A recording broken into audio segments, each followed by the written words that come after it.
ഒരു ഇലക്ട്രിസിറ്റി ബോർഡിലെ ഡ്രൈവർ 1,40,000 രൂപ ശമ്പളം മേടിക്കുന്നു.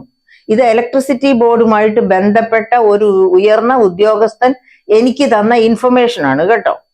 അപ്പൊ നമ്മൾ അന്തം വിട്ടു പോകും അല്ലെ. 10ാം ക്ലാസ് വരെ ക്വാളിഫിക്കേഷൻ മതി ഒരു ഡ്രൈവറായിട്ട്, ഡ്രൈവിംഗ് ലൈസൻസും ഉണ്ടെങ്കിൽ.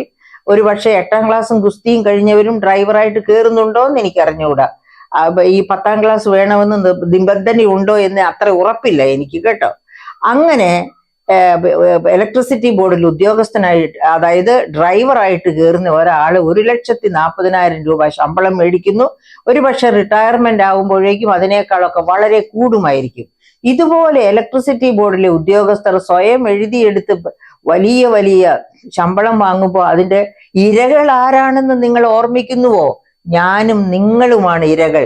പ്രിയപ്പെട്ട സുഹൃത്തുക്കളെ, ഞാൻ എന്നെ പറ്റി കൂടി ഒന്ന് പറഞ്ഞുകൊള്ളട്ടെ. എന്നെ പൊക്കി പറയാനല്ല കേട്ടോ. ഞാനേ MA, MPhil, PhD പിന്നെ ഒരുപാട് പബ്ലിക്കേഷൻസ് ഒക്കെ ഉള്ള ഒരു കോളേജ് അധ്യാപികയായിരുന്നു. ഞാൻ 33 വർഷം കഴിഞ്ഞ് പിരിയുന്നു സർവീസിൽ നിന്ന്.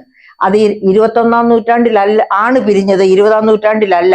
അപ്പൊ 21ാം നൂറ്റാണ്ടിൽ ഞാൻ പിരിയുന്ന സമയത്ത് അവസാന മാസം എനിക്ക് കിട്ടിയ ശമ്പളം നിങ്ങൾക്ക് കേൾക്കണ്ടേ? 29,000 രൂപ. ഇപ്പോൾ 10ാം ക്ലാസ്സും ഗുസ്തിയും കഴിഞ്ഞ് ഡ്രൈവിംഗ് ലൈസൻസും വാങ്ങി ഇലക്ട്രിസിറ്റി ബോർഡിലെ ഒരു ഡ്രൈവറായി 1,40,000 രൂപ വാങ്ങുന്ന ആ മഹാഭാഗ്യവാനെ, അല്ലെങ്കിൽ അതുപോലെ മഹാഭാഗ്യം ചെയ്ത ഉദ്യോഗസ്ഥരെ പാവപ്പെട്ട ഞാനുമായിട്ട് ഒന്ന് താരതമ്യം ചെയ്തു നോക്കൂ. ശരിയാണ്, അദ്ദേഹത്തോടൊപ്പം ധനലക്ഷ്മി ഉണ്ട്, എന്നോടൊപ്പം ധനലക്ഷ്മി ഇല്ലായിരുന്നു. പക്ഷെ ധനലക്ഷ്മി ഇല്ലായിരുന്നെങ്കിലും വിജ്ഞാനലക്ഷ്മി, സരസ്വതി എന്നോടൊപ്പം ഉണ്ടായിരുന്നു കേട്ടോ.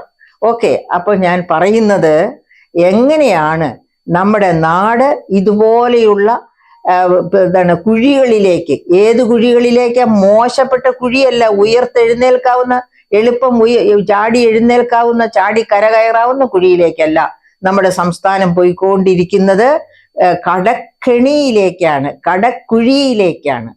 അങ്ങനെ കടഗണിയിലേക്കും കുഴിയിലേക്കും പോകുന്ന ഒരു സംസ്ഥാന ഗവൺമെന്റ് ജനങ്ങൾക്ക് വേണ്ടി തെരഞ്ഞെടുക്കപ്പെട്ട ഗവൺമെന്റ് ആണെങ്കിൽ, ജനങ്ങളുടെ ക്ഷേമം മുൻനിർത്തിയാണ് ഭരണം നടത്തുന്നത് എങ്കിൽ, വിഭവ സമാഹരണവും ചെലവുകളും ഒക്കെ ഈ ജനക്ഷേമത്തിന് വേണ്ടിയാണ് എന്ന് തലയിൽ കൈവച്ചു പറയാൻ പറ്റുന്ന, അല്ലെങ്കിൽ കോൺസ്റ്റിറ്റ്യൂഷനെ തൊട്ട് സത്യം ചെയ്യുന്ന ഗവൺമെന്റ് ഓർമ്മിക്കുക. ഇങ്ങനെയൊക്കെയാണോ ഭരണം മുൻപോട്ട് കൊണ്ടുപോകേണ്ടത്?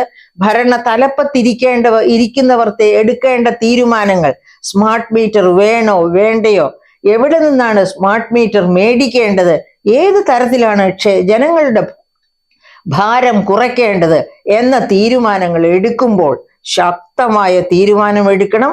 അത് ജനമനസ്സുകൾ അറിഞ്ഞുകൊണ്ടായിരിക്കണം. അല്ലെങ്കിൽ കേരളത്തിലെ ജനങ്ങൾ നിങ്ങളെ അടിച്ചു പുറത്താക്കുമെന്നുള്ള കാര്യം ഓർത്തിരിക്കുന്നത് ഭരണകൂടത്തിന് നല്ലത്. അത് ഇടതുപക്ഷ ഭരണകൂടമാകട്ടെ വലതുപക്ഷ ഭരണകൂടമാകട്ടെ, ഇത്തരം ചിന്തകൾ വേണം നിങ്ങളെ നയിക്കാൻ.